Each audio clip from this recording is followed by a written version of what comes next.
Hello नमस्कार बच्चों, कैसे हो आप। आशा करता हूँ आप सभी खुश होंगे, स्वस्थ होंगे और मस्त होंगे। मैं रिंकू आप सभी का आपके अपने परिवार math with Rinku YouTube channel पर आपका हार्दिक स्वागत करता हूँ। तो दोस्तों, आज जो है हम कक्षा 11 मैथ की क्लास लेकर आए हैं, जो कि हमारा जो टॉपिक चल रहा था वो एक्सरसाइज नंबर 10.3 चली थी। टॉपिक का नाम था शंकु परिच्छेद मतलब कोनिक सेक्शन। अब 10.3 एक्सरसाइज के जो है हमने कुछ सवाल कर लिए थे इससे पहले की वीडियो में, जो कि हमने 7 तक सवाल कर लिए थे। आज हम क्वेश्चन नंबर 8 करते हैं। और क्वेश्चन नंबर 8 भी जो है ना, जैसे ही क्वेश्चन नंबर हमने छठा करा था, 5, 6, 7 ये सब क्वेश्चन एक जैसे थे, तो हम ये 7वां क्वेश्चन था उसके जैसे क्वेश्चन है, ये क्वेश्चन नंबर 8 हो। देखो क्वेश्चन नंबर 8 है क्या। क्वेश्चन नंबर 8 में लिखा है कि 16x² माइनस बाई की घात 2 बराबर 16। ये हमें समीकरण दिया। तो सबसे पहले हम क्या करेंगे, इसको जो है जैसे मानक समीकरण होती थी हमारी, तो उस रूप में हम बनाएंगे। क्योंकि हमें क्या करना है, इधर से बराबर से इधर 1 लेकर आना है, तो उसके लिए हम क्या करेंगे, इधर 16 लिखा तो 16 से पूरी समीकरण को भाग दे दो आप। हम यहाँ लिखेंगे कि 16 से पूरी समीकरण को भाग देने पर, या 16 से दोनों को भाग देने पर एक ये लाइन लिख लेंगे हम। जब 16 से हम भाग देंगे तो हम इसको ऐसे लिख लेंगे, 16x की घात 2/16। यहाँ पर हो जाएगा बाई की घात 2/16 और बराबर 16/16। तो यहाँ से हम एक चीज देखेंगे कि ये तो 16 कट जाएगा और इधर ये भी 16 कट जाएगा। तो यहाँ पर x की घात 2/1 माइनस बाई की घात 2/, देखो यहाँ पर ये 16 है, चलो भी 16 लिख लिया, बराबर 1। अब इसको हम क्या लिख सकते हैं, इसे हम ऐसे लिख सकते हैं, x की घात 2, 1 तो ऐसे लिखा रहेगा, माइनस बाई की घात 2। अब देखो 16 को हम क्या लिख सकते हैं, 4 का वर्ग लिख सकते हैं, तो यहाँ पर हमने लिख दिया 4 का वर्ग और बराबर 1। ये हमारी एक समीकरण होगी, इसको समीकरण नंबर 1 नाम दे दिया। तो इसके बाद हम क्या करेंगे, तुलना करते थे। जो हम अभी देखना है कि इसमें x अक्ष के लिए लगेगा सूत्र या y अक्ष के लिए लगेगा, तो जिसका मान बड़ा होगा उसके लिए। तो यहाँ पर हम देख रहे हैं भाई एक्स वाई स्क्वायर का जो हर है वो 4 है ना। वाई स्क्वायर का जो हर है यहाँ पर 16 है, यहाँ देख लो क्या, यहाँ 1 है। तो जिसका हर बड़ा होगा उसके अक्ष के अकॉर्डिंग हम क्या करेंगे, यहाँ सूत्र लगा देंगे, उसकी तुलना कर देंगे मानक समीकरण से। तो यहाँ लिखेंगे क्योंकि बाई स्क्वायर का हर बड़ा है है ना, इसलिए यह समीकरण y अक्ष पर होगी, ऐसे लिख देते हैं, है ना। y अक्ष पर होगी, ये समीकरण जो है वो y अक्ष पर होगी, क्योंकि y अक्ष का जो y स्क्वायर का जो हर है वो बड़ा है। तो y अक्ष के लिए जो सूत्र हो गया, यहाँ पर एक लाइन लिखेंगे कि समीकरण, तो ये लाइन लिख लेंगे। अब जो है हमने y अक्ष पर होगा डायरेक्ट लिख देते हैं। अब लिखेंगे समीकरण एक की तुलना। देखो भाई, जो बाई स्क्वायर के लिए जो मानक समीकरण लिखवाए थे उससे तुलना कर देते हैं। तो तुलना क्या थी समीकरण कि भाई एक्स स्क्वायर बटे यहाँ बी स्क्वायर हो जाता है, प्लस यहाँ बाई स्क्वायर बटे ए स्क्वायर होता है, बराबर 1 से करने पर ये जो है हम क्या कर रहे हैं, इस समीकरण से तुलना कर रहे हैं, है ना। ये जो मानक समीकरण है इससे हम क्या कर रहे हैं, इसकी तुलना कर रहे हैं। और जब हम तुलना करेंगे देखो कितना आएगा। तो जब तुलना करेंगे तो हम ये देखेंगे कि एक्स स्क्वायर है तो एक्स स्क्वायर, यहाँ बी लिखा है, यहाँ 1 है, तो हम कह सकते हैं, क्या कह सकते हैं कि बी स्क्वायर बराबर 1, बी स्क्वायर बराबर जो है 1 आ जाएगा। हम यहाँ लिख सकते हैं कि भाई बी स्क्वायर बराबर कितना आ गया, 1 क्या आ गया, यहाँ बी स्क्वायर है, यहाँ 1 है, ठीक है, एक का स्क्वायर तो एक ही होगा। तो हम ये कह सकते हैं यहाँ से बी का मान हमें मिल गया, बी बराबर आ गया 1।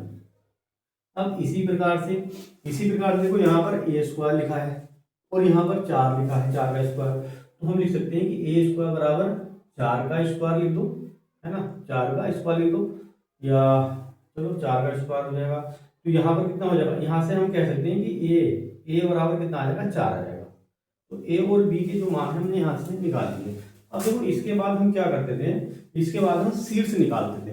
तो शीर्ष देखो, ये शीर्ष अगर हमें निकालने हैं तो शीर्ष का सूत्र क्या होता था, तो शीर्ष बराबर ये होता, देखो एक्स अक्ष के लिए y अक्ष के, तो y अक्ष के लिए शीर्ष, तो y अक्ष के लिए जो शीर्ष होता था वो क्या होता था, y अक्ष के लिए जो शीर्ष होता था वो ये होता था कि पहले तो 0 आ जाता है, y अक्ष के लिए जो है शुरू में क्या आ जाएगा, 0 आ जाएगा, एक ब्रैकेट में, फिर प्लस माइनस a, ये जो है शीर्ष निकालने का सूत्र हुआ करता था।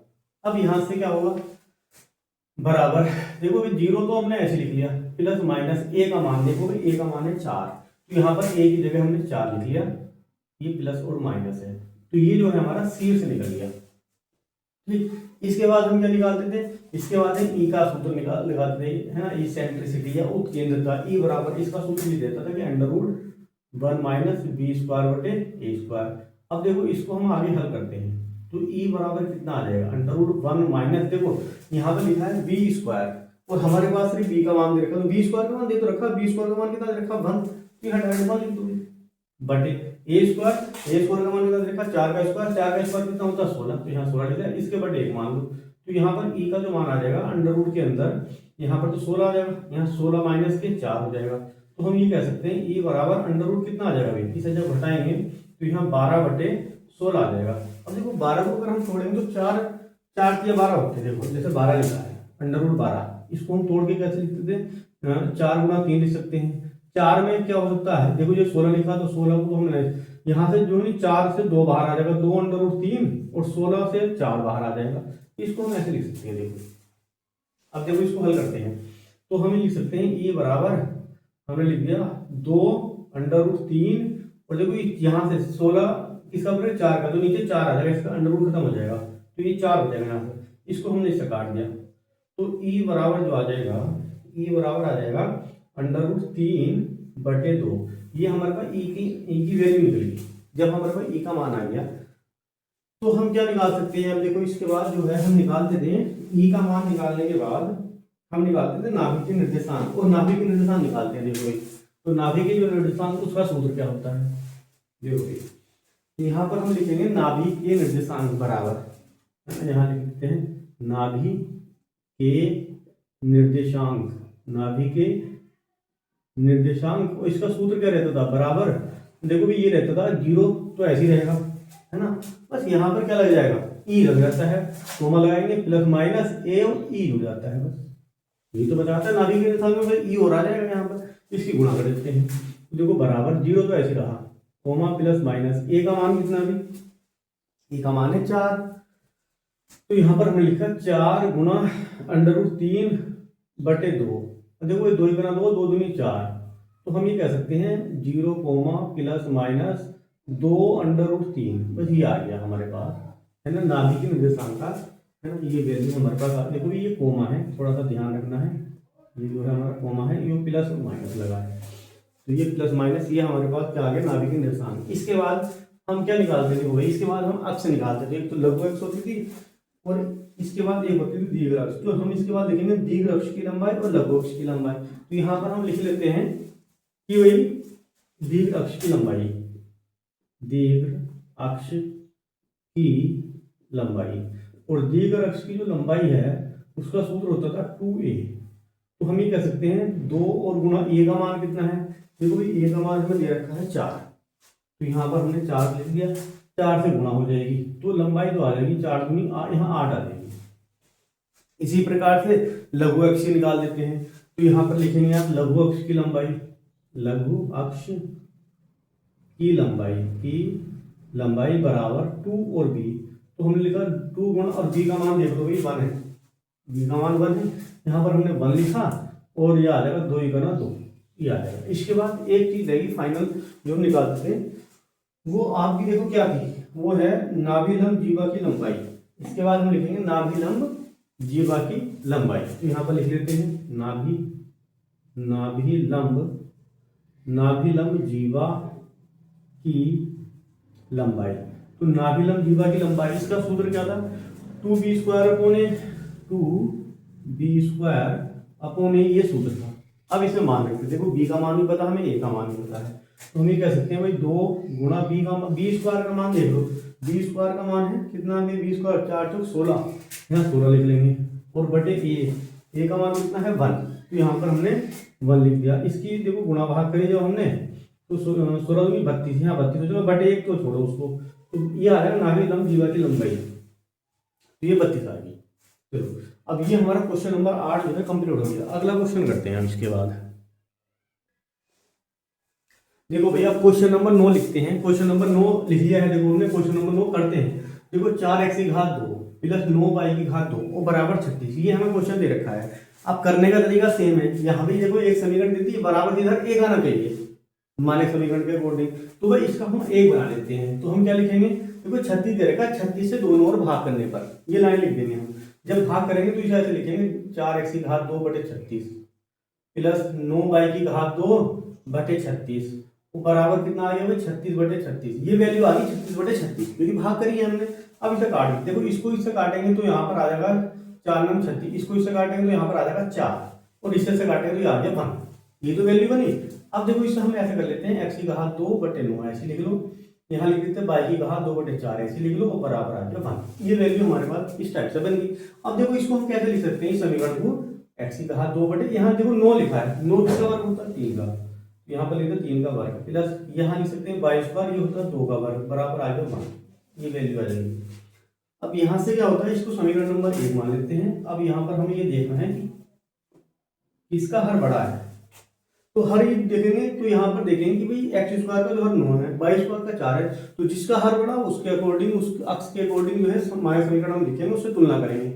तो यहाँ पर हम देख रहे हैं कि बाई x स्क्वायर का जो हर है वो बड़ा है, तो यहाँ पर एक लाइन लिखेंगे, चूंकि x स्क्वायर का हर बड़ा है, एक लाइन लिख लो आप, चूंकि x स्क्वायर है ना, x स्क्वायर का हर बड़ा है ना, इसलिए है ना यह समीकरण x अक्ष पर होगी। ये लाइन हमें लिखनी है कि भाई ये जो समीकरण है वो x अक्ष पर होगी, ये हमने बता दिया। अब इसके बाद करें लिखेंगे इस समीकरण अतः यहाँ लिख देना, अतः समीकरण 1 इसकी हम तुलना पर करेंगे, तो समीकरण 1 की तुलना, समीकरण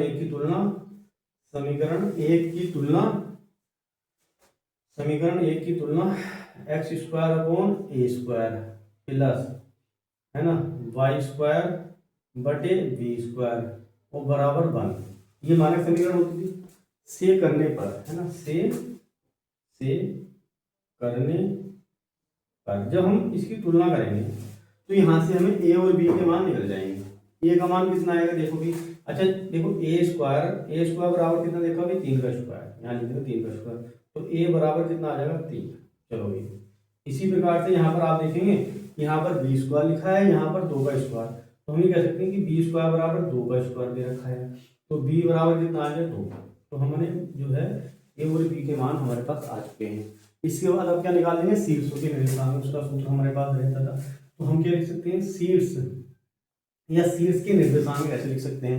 तो शीर्ष के निर्देशांक बराबर क्या होते थे भाई, शीर्षों के निर्देशांक तो वे रहते थे, शीर्षों के निर्देशांक कर लो, शीर्षों के निर्देशांक है ना, शीर्षों के निर्देशांक बराबर क्या होते हैं देखो भाई, क्योंकि x अक्ष के लिए है, तो x अक्ष के लिए हमने बताया था कि शुरू में जो है प्लस माइनस आएगा, शुरू में प्लस माइनस लगा दो a और कोमा 0, ये आ जाएंगे सूत्र है शीर्षों वाला है ना। अब यहाँ पर a का मान रख देंगे, प्लस माइनस a का मान देखेंगे तो 3 है, तो यहाँ पर हमने लिख दिया 3 और कोमा 0, ये आ गया। अब इसके बाद क्या करते हैं, इसके बाद हमें निकालना है इसेंट्रिसिटी, E बराबर है, तो E बराबर कितना है, E का जो मान होता है, E का सूत्र लिखेंगे सबसे पहले, E बराबर होता है √1 minus b square upon a square, तो E बराबर हो जाएगा √1 माइनस b स्क्वायर। देखो b स्क्वायर का मान कितना है लिखा, b स्क्वायर का मान 2 का वर्ग 4, तो यहाँ पर हमने 4 लिख दिया, बटे a स्क्वायर का मान है 3 का वर्ग 9, यहाँ पर हमने लिख दिया 9 और इसके बटे 1 मान लो, तो हमने लिखा जो E बराबर आएगा √ में ये आ जाएगा यहाँ पर 9 और यहाँ लिख देंगे 9 माइनस के 4। अब 9 में से 4 क्या करेंगे हम घटा देंगे, 9 में से 4 घटाएंगे तो 5 बचेगा, तो हम लिखेंगे E बराबर √5 है ना, और बटे देखो 9 का जो वर्ग होता है वो 3 होता है, वर्ग में कट जाएगा, यहाँ 3 बचेगा, तो √5 बटे 3 ये हमारे पास E का मान आ गया। वैल्यू ऑफ E जो है हमारे पास ये आ गई, ये √5 बटे 3। अब इसके बाद हम क्या निकाल देते हैं, नाभि के निर्देशांक निकाल देते हैं। देखो यहाँ पर हम लिख देते हैं नाभि के निर्देशांक, तो नाभि के जो निर्देशांक होते थे उनका सूत्र हमने क्या बताया था आपको, बस E लगाना है, तो यहाँ पर वैल्यू दे रखी है देखो, प्लस माइनस और AE और कोमा ये E है भाई, देखो AE है, इसेंट्रिसिटी कोमा 0, ये वैल्यू होती है। इसमें हमें A का मान रखना है और E का मान रखना है। यहाँ पर देखो जब वैल्यू रखेंगे हम तो हम ये देखेंगे कि भाई प्लस माइनस A का मान कितना है, A का मान जैसे 3 दे रखा है, तो यहाँ पर लिख लेंगे भाई 3, तो हमने लिखा यहाँ पर 3 गुणा ई का मान दे रखा √5, सॉरी भाई √5 है भाई, देखो ये जो है √5 है और बटे 3 और ब्रैकेट तो चल ही रहा है, ब्रैकेट में लिखा जाएगा कोमा 0, ये वैल्यू देखिए। अब क्या होगा, अगर कुछ वैल्यू कट रही है तो काट सकते हैं, तो हम देख रहे हैं 3 से 3 कैंसिल हो जाएगा, तो हमने लिखा प्लस माइनस √5 कोमा 0, ये हमारे पास नाभिकीय निर्देशांक आ चुके हैं। अब इसके बाद हम क्या निकालेंगे, देखो भाई दीर्घ अक्ष की यहाँ लिखेंगे पहले लिखते हैं दीर्घ अक्ष की लंबाई, दीर्घ अक्ष की लंबाई। देखो भाई दीर्घ अक्ष की जो लंबाई है उसका सूत्र क्या होता है 2a, तो हमने लिखा 2 गुणा a। अब देखो a का मान देख लेते हैं, a का मान है 3, तो यहाँ पर हमने 3 लिख दिया, तो ये आ जाएगा 2 3 6, यहाँ 6 आ जाएगा। तो ये दीर्घ अक्ष की लंबाई आ चुकी है। अब इस प्रकार से हम क्या निकालेंगे, लघु अक्ष की लंबाई, यहाँ लिखेंगे लघु अक्ष की लंबाई बराबर 2b, तो ये हो जाएगा 2 गुणा, देखो b का मान देख लो, b का मान दे रखा है 2, तो यहाँ पर हमने लिखा 2, तो ये आ जाएगा बराबर 2 दूनी 4, तो ये आ जाएगा। तो यहाँ दीर्घ अक्ष की लंबाई भी आ गई, लघु अक्ष की लंबाई भी आ गई। अब इसके बाद एक लास्ट चीज बची जो हमें निकालनी है, और वो क्या निकालनी है भाई, देखो वो जीवा है ना, वो जो हमें जीवा निकालनी है, जिसको हम बोलते हैं नाभि लंब जीवा की लंबाई। यहाँ पर हम लिख सकते हैं नाभि लंब जीवा की लंबाई निकालनी है, तो यहाँ लिखेंगे नाभि लंब जीवा की लंबाई। अब इसका सूत्र क्या होता था 2v²/a, ये सूत्र था। तो देखो भाई 2 ऐसे लिखा, b² का मान देखो, तो b² का मान देखो ये रखा 2 का वर्ग, 2 का वर्ग कितना होता है 4, तो यहाँ पर हमने लिखा 4 बटे a, और a का मान कितना देखा भाई देखो 3, तो यहाँ पर बटे हम नीचे लिखे 3, तो हम ये कह सकते हैं भाई देखो भाई 2 चौक 8, तो 8 बटे 3, ये नाभि लंब जीवा की लंबाई हमारी आ चुकी है। तो दोस्तों इस प्रकार से ये जो क्वेश्चन है, क्वेश्चन नंबर 9 हमारा कंप्लीट हुआ, ये आंसर आएगा 90 क्वेश्चन का। चलो इसके बाद अब 10वां क्वेश्चन करते हैं, इससे अगला जो क्वेश्चन है, देखो भाई क्वेश्चन नंबर जो है अब 10वां क्वेश्चन करते हैं। और देखो क्वेश्चन क्या है, क्वेश्चन ये है कि निम्नलिखित प्रश्नों 10 से 20 तक प्रत्येक में दिए गए प्रतिबंधों को संतुष्ट करते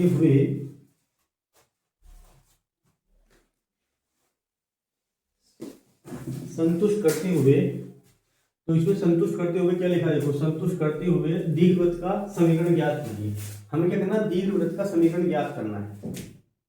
जब हम दीर्घवृत्त का समीकरण करेंगे तो लेकिन जो है इसमें हमें क्या दे रखा है कि 10 से लेकर 20 तक की जो प्रश्न है अधिकतर सभी में क्या निकालना है, दीर्घवृत्त का समीकरण हमें ज्ञात करना है।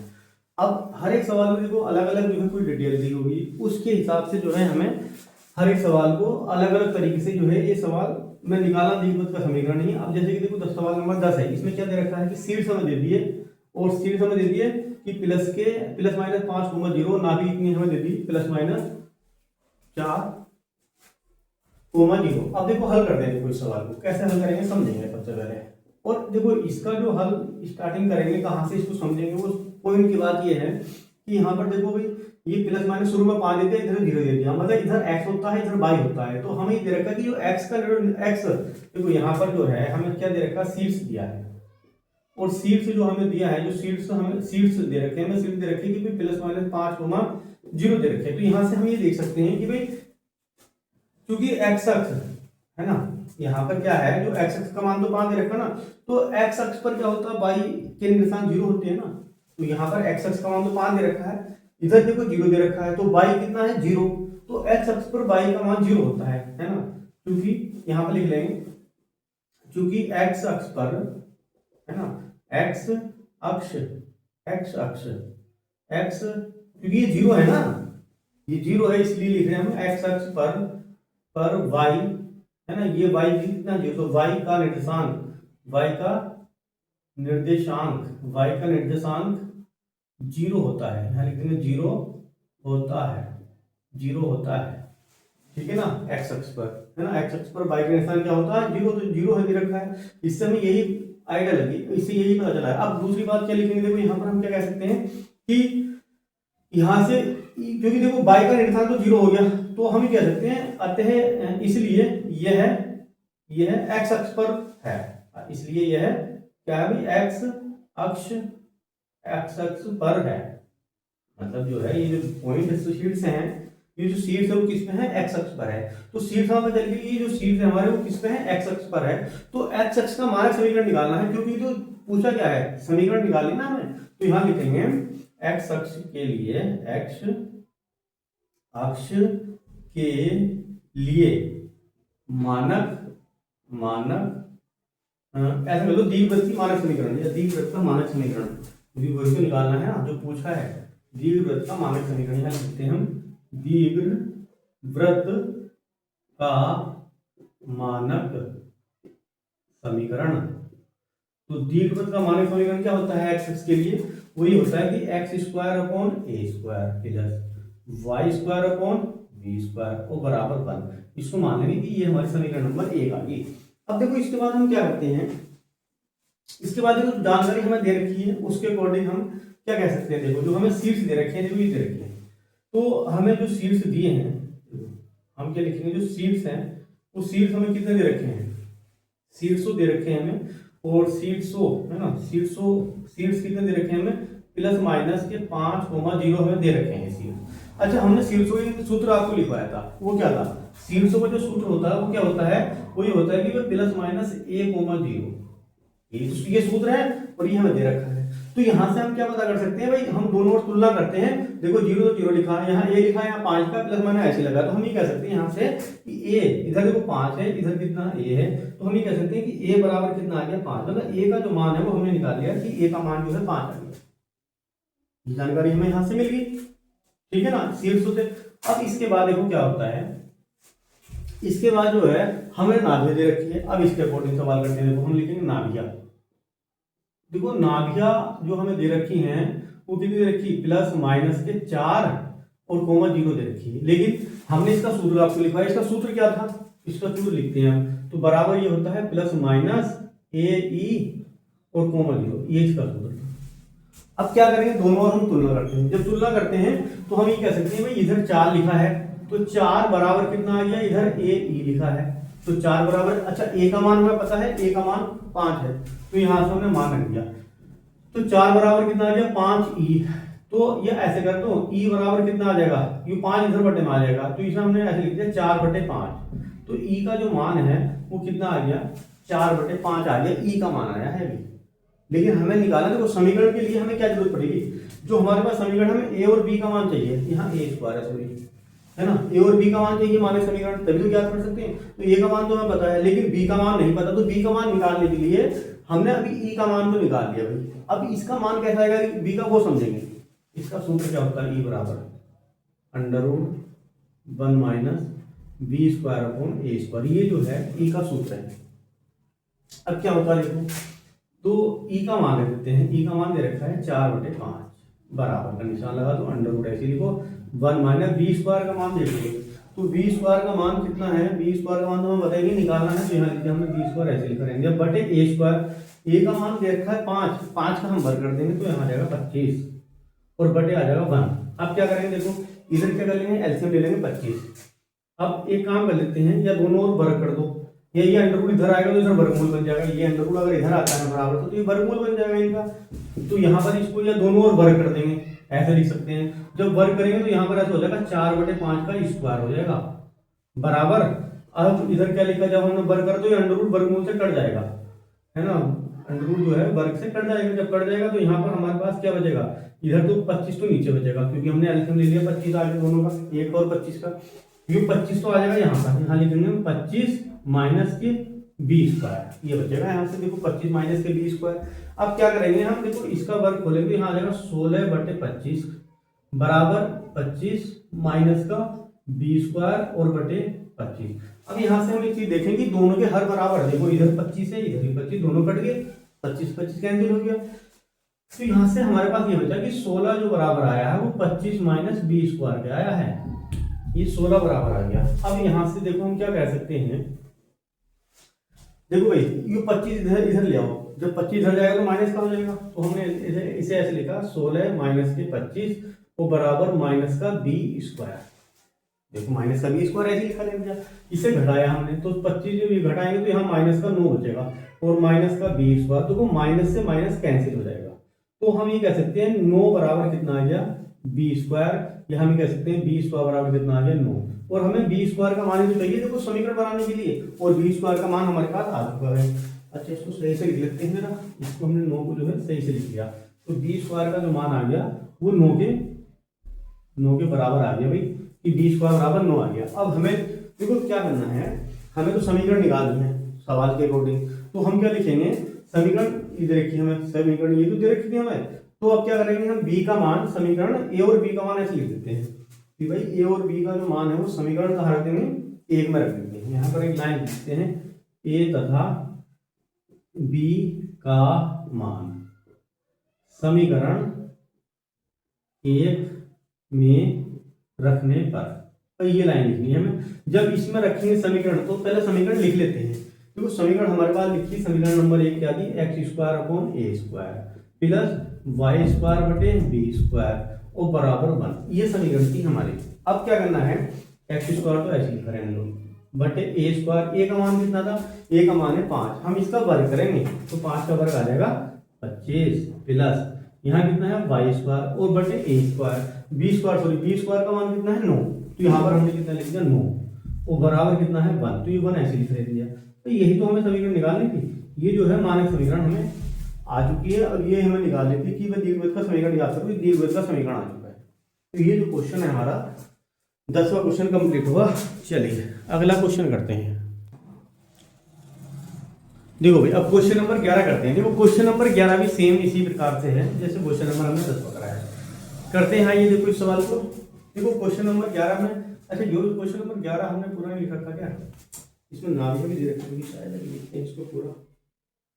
क्वेश्चन नंबर जो है 11 है, ये देखता है यहाँ पर नाभिया भी दे रखी है, और नाभिया दे रखी है, यहाँ लिख लेंगे नाभिया, नाभिया, और जो नाभिया दे रखी है वो कितनी दे रखी है, 0 प्लस माइनस के 5, ये हमें दे रखी है नाभिया। चलो भाई अब देखो इसको हल करते हैं। देखो भाई अब जो है इसमें हमें हल करना है इस सवाल को, तो कैसे करेंगे समझो। देखो पहले हमें शीर्ष दिया है, लेकिन यहाँ से शीर्ष से हम क्या पता लगा, देखो हल, अब यहाँ पर जो है हल में क्या दे रखा है, सबसे पहले हम शीर्ष लिख लेंगे।